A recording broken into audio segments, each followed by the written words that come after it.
রাধে রাধে। নমস্কার বন্ধুরা, বৃন্দাবন ফ্যামিলি ব্লগের আরও একটি নতুন ভিডিওতে আপনাদের সকলকে স্বাগত জানাই। কেমন আছেন সবাই? আশা করি সবাই ভালো আছেন, সুস্থ আছেন। তো আজ শুভ নৃসিংহ চতুর্দশী। তো শুভ নৃসিংহ চতুর্দশীর অনেক অনেক শুভেচ্ছা জানাই সকল ভক্তবৃন্দকে। তো আজকের এই শুভ দিনেই ভগবান শ্রী নৃসিংহদেব এই পৃথিবীতে অবতার নিয়েছিলেন ভক্তকে রক্ষা করার জন্য। তো ভগবানের দ্বাদশ অবতার, তো এই দ্বাদশ অবতারের মধ্যে নৃসিংহ অবতার হচ্ছেন এক অবতার। তো এই নৃসিংহ অবতার ভগবান কেন নিয়েছিলেন? এই নৃসিংহ অবতার ভগবান ভক্তকে রক্ষা করার জন্য নিয়েছিলেন। তো এই নৃসিংহ চতুর্দশী ব্রত আজকে আশা করি তোমরা যারা ভক্তরা আছো সকলেই নৃসিংহ চতুর্দশী ব্রত রেখেছো। এই নৃসিংহ চতুর্দশী ব্রত কিন্তু আমরা যারা ভক্তি পথে চলছি তাদেরকে কিন্তু প্রত্যেকেই এই ব্রত অবশ্যই পালন করতে হবে। তো এই নৃসিংহ চতুর্দশী ব্রত আমরা কিভাবে পালন করব? ঠিক যেভাবে আমরা একাদশী ব্রত পালন করি, তো ঠিক সেইভাবেই আমাদেরকে এই নৃসিংহ চতুর্দশী ব্রত পালন করতে হবে। তো এই নৃসিংহ চতুর্দশী ব্রত কিভাবে পালন করতে হবে এটা কিন্তু অনেকেই জানে না। তো এই ব্রত কোনো ব্যাপার না, যেভাবে আমরা একাদশী ব্রত পালন করছি, মানে সকালবেলা থেকে না খেয়ে দুপুর 12টা পর্যন্ত থাকতে হচ্ছে। 12টার পর গিয়ে আমরা জল ফল মূল যা কিছু ব্রতের যা প্রসাদ পাওয়ার সেটা আমরা পাবো। তো অনেকে আবার কি করে সন্ধে পর্যন্ত না খেয়ে থাকেন, সেটা তার পক্ষে সেটাও ঠিক আছে, সন্ধে পর্যন্ত তুমি না খেয়েও থাকতে পারো। আর যদি তুমি না খেয়ে থাকতে না পারো তাহলে তুমি সকালবেলাটুকু না খেয়ে থাকবে, দুপুর 12টার পর গিয়ে জল ফল মূল দুধ যা কিছু নেওয়ার যে ব্রতের প্রসাদগুলো সেই প্রসাদগুলো নিতে পারবে। আর যদি তুমি চাও যে সন্ধে পর্যন্ত না খেয়ে থাকবে, কারণ ভগবান নৃসিংহদেব সন্ধেবেলায় অবতার নিয়েছেন, তো তুমি সন্ধে পর্যন্ত ব্রত উপবাস রাখতে পারো। ব্রত কিন্তু পুরো দিনই থাকবে, এটা না যে আমি সন্ধে পর্যন্ত ব্রত উপবাস করে সন্ধ্যের পর আমি অন্ন রুটি এইসব প্রসাদ পেলাম, এগুলো কিন্তু হবে না। তোমাকে পুরো দিন পুরো রাত্রি আজকে ব্রত রাখতে হবে। তো আশা করি সকলেই তোমরা ব্রত রেখেছো, আর আমরা তো এখানে সকলেই ব্রত আছি। কারণ ভগবান যতগুলো অবতার নিয়েছেন, প্রত্যেকটা অবতারের এই তিথিতেই কিন্তু যে তিথিতে ভগবান অবতার নিয়েছেন এইসব তিথিতে কিন্তু আমাদের ব্রত অবশ্যই রাখতে হবে। তো কোন তিথিতে আমাদের কি ব্রত রাখতে হবে সেটা নির্ণয় করার জন্য কিন্তু আমাদের রাধাকুণ্ডের রঘুনাথ দাস গোস্বামী গদির থেকে যে বৈষ্ণব ব্রত তালিকাটা বের হয়, সেই বৈষ্ণব ব্রত তালিকা দেখে কিন্তু আমাদেরকে ব্রত নির্ণয় করতে হবে। আর সেই রাধাকুণ্ডের রঘুনাথ দাস গোস্বামী গদির সমাধি থেকে যে বৈষ্ণব ব্রত তালিকাটা বের হয়, এই তালিকা দেখে যদি তোমরা ব্রত করতে পারো তাহলে একাদশী ব্রত সঠিকভাবেও তোমরা করতে পারবে। আর ভগবান যতগুলো অবতার নিয়েছেন সমস্ত অবতারের যে তিথিতে ব্রত করতে হবে সেই তিথিগুলোতে ব্রত একদম গোল করে দেওয়া আছে, এই ব্রতগুলো আমাদের করতে হবে।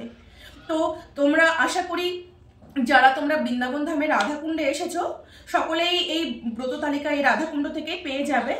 আর যারা তোমরা এই ব্রত তালিকা পাওনি, যারা রাধাকুণ্ডে আসতে পারোনি, তারা ফেসবুকে চেক করবে, ফেসবুক থেকে পেয়ে যাবে। তো এই যে এই ব্রত কিন্তু আমাদের সঠিকভাবে করতে গেলে আমাদের এই রাধাকুণ্ডের থেকে যে বৈষ্ণব ব্রত তালিকাটা বের হয় এই ব্রত তালিকা দেখেই ব্রত করতে হবে। আর এই ব্রতগুলো কিন্তু অবশ্যই করতে হবে। যতগুলো একাদশী ব্রত আছে, দ্বাদশী ব্রত আছে, ভগবানের যতগুলো অবতার আছেন, মহাপ্রভুর আবির্ভাব তিথি, নিত্যানন্দ প্রভুর আবির্ভাব তিথি, অদ্বৈত প্রভুর আবির্ভাব তিথি, সমস্ত আবির্ভাব তিথি যত ব্রত আছে সমস্ত ব্রতই কিন্তু আমাদের করণীয়। এগুলো হচ্ছে একাদশী ব্রত আর বৈষ্ণব ব্রত। এই বৈষ্ণব ব্রত তো আমাদের অবশ্যই করতে হবে। আর ভগবানের অবতার তিথি ব্রত, আমাদের ভগবান যখন যে অবতার নিয়েছেন, যে তিথিতে অবতার নিয়েছেন, এই তিথিগুলোতে অবশ্যই ব্রত পালন করতে হবে। আর এই কলিযুগের তপস্যাই হচ্ছে এই ব্রত করা। শাস্ত্রে পরিষ্কার বলা আছে, এই কলিযুগের জীবকে যদি কঠোর সাধনা দেওয়া হয়, কঠোর তপস্যার কথা বলা হয়, কলিযুগের জীব কিন্তু কঠোর সাধনা করতে পারবে না। তার জন্যই কিন্তু ভগবান বিচার বিবেচনা করেই কলিযুগের মানুষকে শুধু কি সাধনা দিলেন, এই ব্রত উপবাস করা। একটা দিন করে বছরে মাসে দুটো করে একাদশী ব্রত হয়, আবার 2 মাস 3 মাস পর পর ভগবানের যে অবতার তিথিগুলো ব্রত আসে সেই ব্রতগুলো আমাদেরকে পালন করতে হবে। যদি ভক্তি পথে আমরা চলছি, ভক্তি পথে আগে বাড়ার ইচ্ছে থাকে, তাহলে কিন্তু আমাদেরকে ব্রতগুলো অবশ্যই পালন করতে হবে। আর ভগবানের অবতার যে অবতার নিয়েছেন, ভগবান এই পৃথিবীতে যত অবতার নিয়েছেন সব এই পৃথিবীর এই ধরাধামের মঙ্গলের জন্য অবতার নিয়েছেন, ভক্তের মঙ্গলের জন্য অবতার নিয়েছেন। তো সেই ব্রতগুলো তো আমাদের অবশ্যই করণীয়। যারা আমরা ভক্তিপথে চলছি তাদেরও করণীয়, আর যারা ভক্তিপথে এখনো আসেননি তাদেরও করণীয়। কিন্তু ভক্তরাই একমাত্র ব্রত উপবাস পালন করেন, যারা অভক্ত, যারা ভক্তিপথে আসেননি তারা কিন্তু ব্রত উপবাস খুব একটা পালন করেন না। তো আমি বলবো সকলেই এই ব্রত উপবাস পালন করবেন। আর আজকে আমাদের ভগবান নৃসিংহ চতুর্দশী, ভগবান নৃসিংহদেবের আবির্ভাব তিথি। এই ভগবান নৃসিংহদেবের আবির্ভাব তিথিতে কিন্তু ব্রত উপবাস আমাদের অবশ্যই পালন করতে হবে। কারণ ভগবান নৃসিংহ অবতার নিয়েছিলেন কার জন্য? ভক্তকে রক্ষা করার জন্য। তো আমরা যারা ভক্তরা ভক্তি পথে এসেছি, যে ভক্তের জীবনেও অনেক ঝড় তুফান আসে, ভক্তের জীবনেও অনেক আপদ বিপদ আসে। তো ভক্তের জীবনে যখন আপদ বিপদ আসে তখন সেই আপদ বিপদ ঝড় ঝাপটা থেকে ভক্তকে কে রক্ষা করেন? ভগবান নৃসিংহদেব রক্ষা করেন। কারণ ভক্তকে রক্ষা করার জন্যই তো নৃসিংহদেব এই নৃসিংহ অবতার নিয়েছেন। তো নৃসিংহ অবতার কার জন্য, কোন ভক্তের জন্য নিয়েছেন সেটাও আশা করি সকলেই জানো।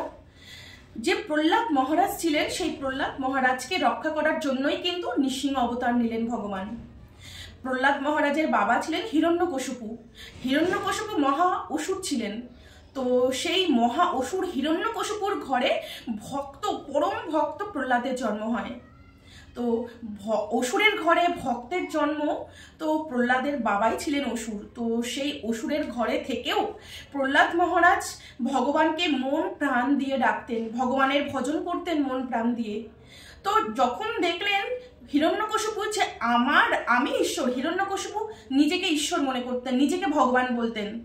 তো আমি যখন ভগবান, তো আমাকে ছেড়ে দিয়ে আমার ঘরে আমার ছেলে ভগবান বিষ্ণুকে উপাসনা করবে, এটা তো হতে পারে না। তখন তিনি প্রহ্লাদকে, নিজের ছেলেকে মারার জন্য অনেক রকম চেষ্টা করেন। কখনো পাহাড় থেকে ফেলে দিলেন, কখনো আগুনের ভিতর ঠেলে ফেলে দিলেন, কখনো বিষ পান করালেন, কখনো হাতির পায়ের নিচে দিলেন। অনেক রকম ভাবে প্রহ্লাদ মহারাজকে মারার চেষ্টা করলেন। কত ঝড় ঝাপটা সহ্য করেও প্রহ্লাদ মহারাজ কিন্তু হরিভজন ত্যাগ করেননি। প্রহ্লাদ মহারাজ ঠিক এক নিষ্ঠা ভরে হরিভজন করে যেতেন, এত ঝড় তুফানের মধ্যেও, এত বাধাবিঘ্ন অতিক্রম করেও। কিন্তু প্রহ্লাদ মহারাজের এতটুকু ক্ষতি হিরণ্যকশিপু করতে পারেননি। কারণ যিনি হরি ভজন করেন, যিনি হরির চরণে শরণাগত হন, যিনি ভগবানের ভজন করেন, ভগবানের শ্রীচরণে শরণাগত হন, ভগবান তাকে কোনোদিনও এই মৃত্যুর মুখে ফেলে দিতে পারে না। সেই ভক্তকে সবসময় আপদ বিপদ, যত ঝড় ঝাপটা সবকিছু থেকে রক্ষা করেন। তো সেই প্রহ্লাদ মহারাজকে রক্ষা করার জন্যই শেষে হিরণ্যকশিপুকে মারার জন্য ভগবান এই নৃসিংহদেব অবতার নিলেন। তো আজকের এই শুভ দিনেই ভগবান নৃসিংহদেবের অবতার হয়েছেন ভক্তকে, সেই প্রহ্লাদ মহারাজের মতো পরম ভক্তকে রক্ষা করার জন্য। তো এটা থেকে আমাদের কি শিখতে পারবো? এখান থেকে এই প্রহ্লাদ মহারাজের চরিত্র থেকে এটাই আমাদের শিখতে হবে, যতই ঝড় ঝাপটা আপদ বিপদ আসুক আমাদেরকে কিন্তু হরির চরণে শরণাগত হয়ে হরির ভজন করেই যেতে হবে। তো সেই হরি ভজন করতে গেলেও জীবনে অনেক ঝড় ঝাপটা আপদ বিপদ, অনেক বাধা বিঘ্নের সম্মুখীন হতে হবে। তখন সেই সব বাধা বিঘ্ন থেকে, সেই সব আপদ বিপদ থেকে কে রক্ষা করবেন? আমাদের ভগবান শ্রী নৃসিংহদেব আমাদেরকে রক্ষা করবেন। সেটা আমার জীবন দিয়ে প্রমাণ বলছি। আমার জীবনেও এই ছোটবেলা থেকে এই এতটা বছর হয়ে গেল অনেক আপদ বিপদ ঝড় ঝাপটার সম্মুখীন হয়েছি, কিন্তু কোনোদিন কিছু গায়ে লাগেনি। কেন? সবসময় ভগবান রক্ষা করছেন। এটা আমার নিজের জীবন দিয়ে আমি অনুভূতি পেয়েছি যে আমার আপদ বিপদ অনেক বড় বড় আমাদের জীবনে ঝড় এসেছে, শুধু আমার জীবনে না, আমার ফ্যামিলির জীবনেও এসেছে, কিন্তু সেখান থেকে কে রক্ষা করেছেন? ভগবান নৃসিংহদেব রক্ষা করেছেন।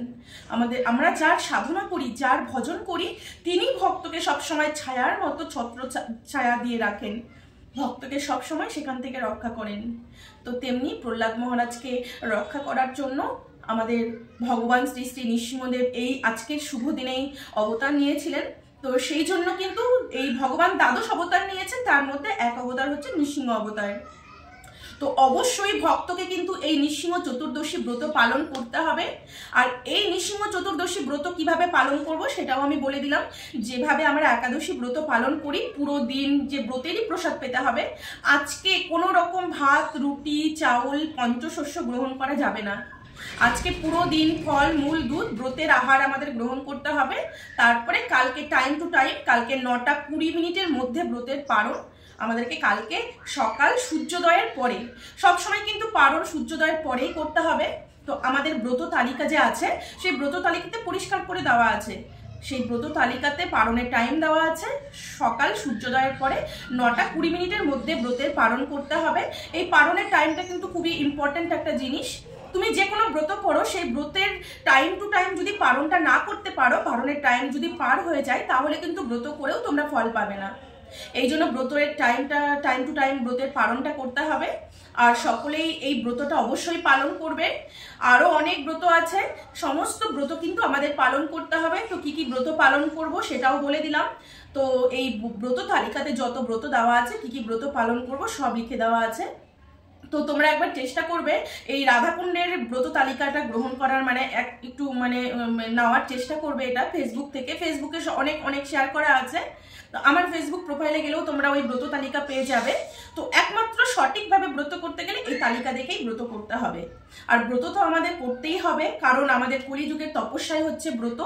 এই ব্রত ছাড়া আমাদের জীবনই অচল, কারণ এই ব্রত, এই তপস্যা করেই আমরা ভগবানকে লাভ করব। এই জন্য যারা ভক্তি পথে চলছো তাদেরকে কিন্তু অবশ্যই ব্রতগুলো পালন করতে হবে। ব্রতগুলো পালন আমরা সঠিকভাবে করতে পারলেই কিন্তু ভগবান আমাদেরকে রক্ষা করবেন।